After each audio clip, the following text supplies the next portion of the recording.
بسم الله الرحمن الرحيم. السلام عليكم ورحمة الله وبركاته.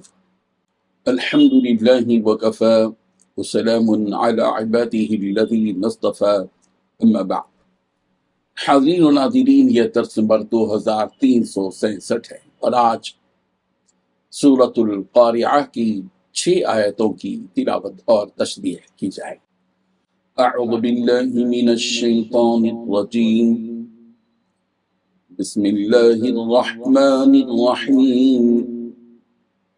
فأما من ثقلت موازینه فهو في عيشة راضية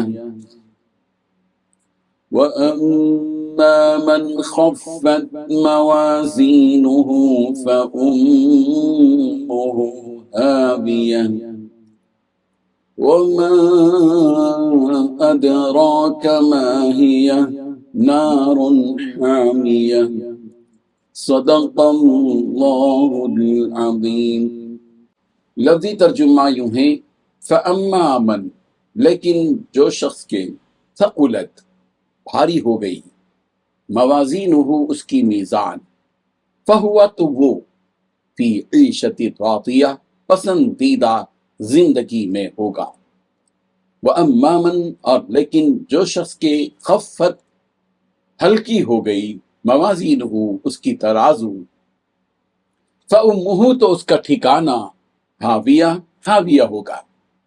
وما ادراک، اور کس چیز نے آپ کو خبر دی، ما ہیا کیا ہے وہ، نار حامیہ آگ ہے سخت دہکتی ہوئی.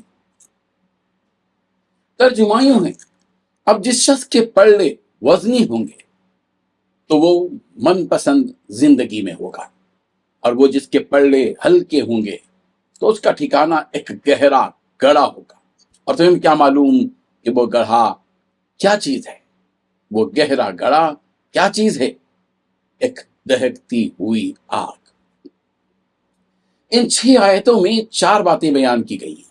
پہلی بات، اب جس شخص کے پلڑے وزنی ہوں گے وہ عیش کی زندگی میں ہوگا. دوسری بات، جس شخص کے پلڑے ہلکے ہوں گے تو اس کا ٹھکانہ ایک گہرا گڑھا ہوگا. تیسری بات، تمہیں اس گہرے گڑھے کے تعلق سے کیا پتا کہ وہ کیا ہے. چوتھی بات، وہ ایک دہکتی آگ ہے. بزرگان محترم، جب سارے لوگ میدان محشر میں جمع ہو جائیں اور اعمال کو تولنے کے لیے ترازو لگا دی جائے گی تو بس اعمال کو تولنے کا عمل شروع ہوگا.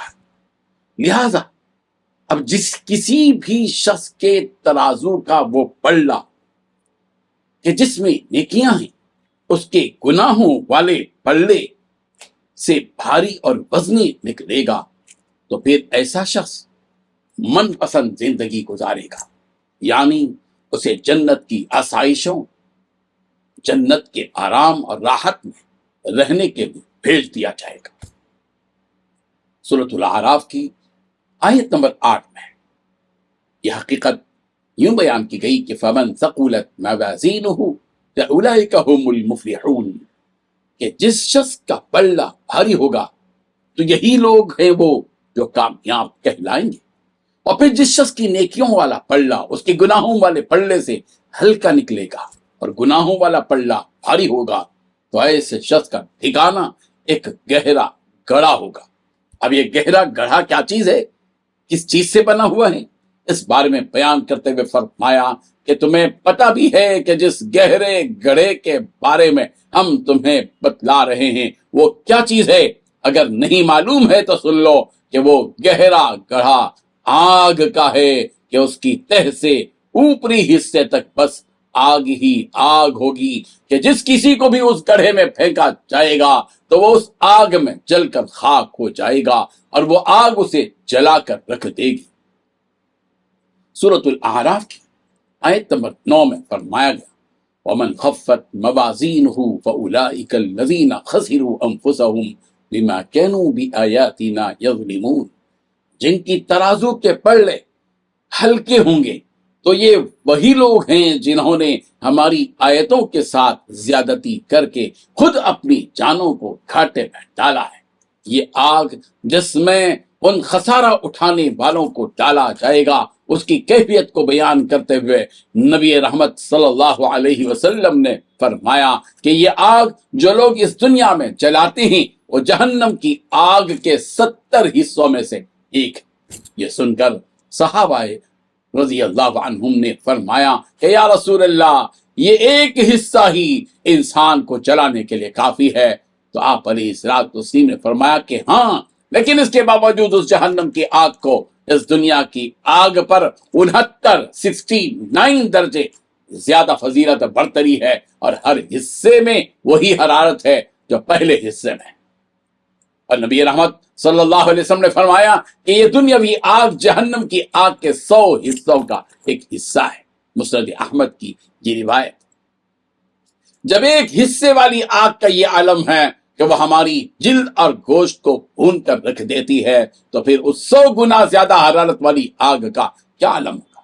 اللہ تعالیٰ ہم تمام کو جہنم کی اس آگ سے بچائے اور ہمیں اعمال صالحہ کے ذریعے اپنے میزان کو بھاری کرنے کی توفیق نصیب فرمائے، آمین۔ وآخر دعوانا ان الحمد للہ رب العالمین۔